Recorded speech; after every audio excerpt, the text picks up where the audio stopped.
The dangers of social voyeurism. I can remember the day Facebook launched.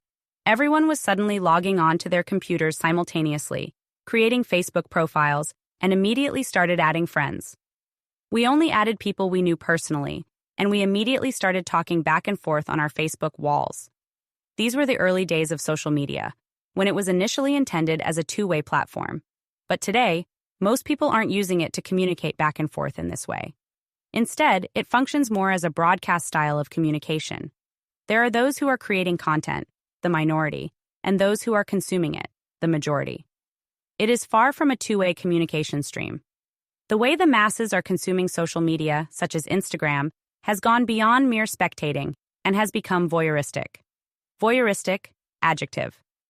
To be voyeuristic is to get excited or interested by watching others.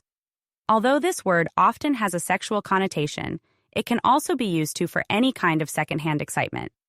I never really understood what the word voyeurism meant until I was in New York a few years ago, and I attended a play. This play wasn't really a play. It was more of an interactive experience.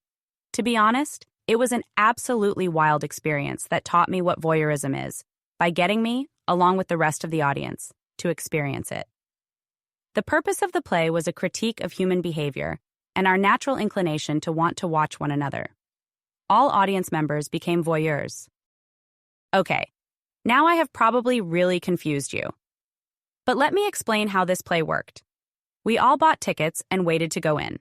The theater was an old hotel, with tons of big rooms and hallways leading to other big rooms.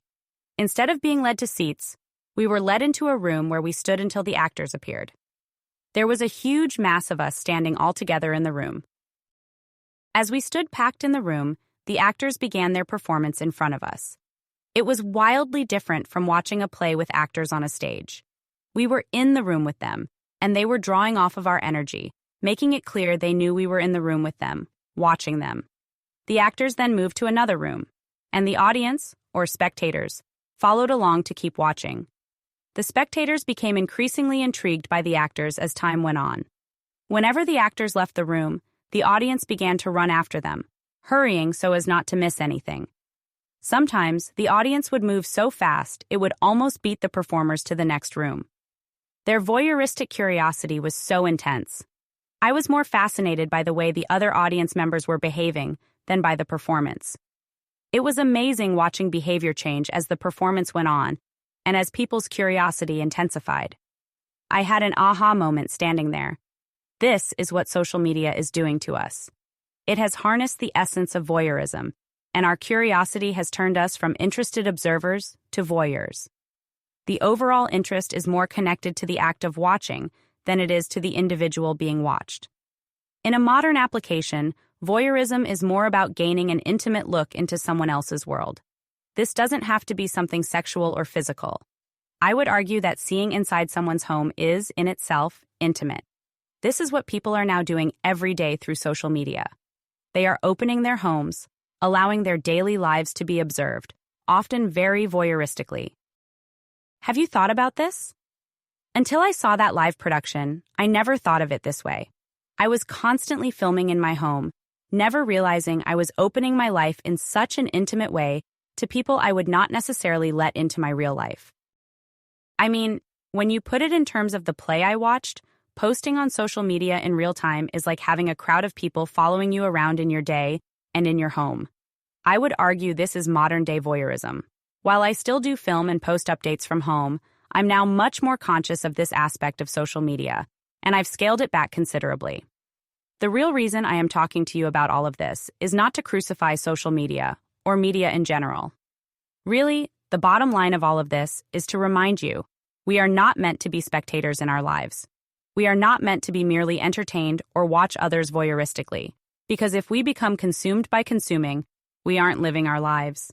And, as I mentioned earlier, when you are consuming, you cease to create. You can't really be doing both. I do not want you to get stuck in the trap of consuming instead of creating. You are meant to create. Remember, the universe wants you to create and expand. You are a creative being, possessing powers to achieve unlimited potential in your life. It is time to declare it. Claim that power. I'm encouraging you to take back control from anything and everything out there that is conditioning you to feel the opposite. The system steers us away from our intuition and strips us of our creative inclination. It disconnects us from our core energy, our soul, our inner spark. Now is the time to take that power back. The School of Soul series is your curriculum to release yourself from the grip of the system's conditioning, which has been holding you back from your soul's purpose and from your limitless potential to create in your life. Lesson complete. Continue to the next lesson.